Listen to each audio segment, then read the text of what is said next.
రాజకీయ నాయకుడిగా మారిన రాజకీయ వ్యూహకర్త ప్రశాంత్ కిషోర్ ఇప్పుడు పొలిటికల్ జంక్షన్ లో బస్తీమే సవాల్ అంటున్నారు. సొంత రాష్ట్రంలో సొంత పార్టీ గెలుపు కోసం తహతహలాడుతున్నారు.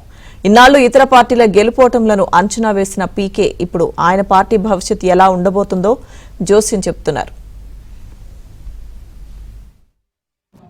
బీహార్ అసెంబ్లీ ఎన్నికల్లో తన పార్టీ ఉంటే అధికారంలో ఉంటుందని, లేదంటే అట్టడుగున ఉంటుందని జనసూరజ్ పార్టీ చీఫ్ ప్రశాంత్ కిషోర్ తెలిపారు.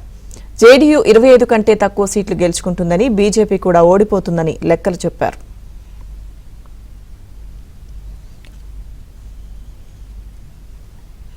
ఇన్నాళ్లు ఇతర పార్టీల గెలుపోటంలను అంచనా వేసిన పీకే ఇప్పుడు ఆయన పార్టీ భవిష్యత్ ఎలా ఉండబోతుందో జోస్యం చెబుతున్నారు.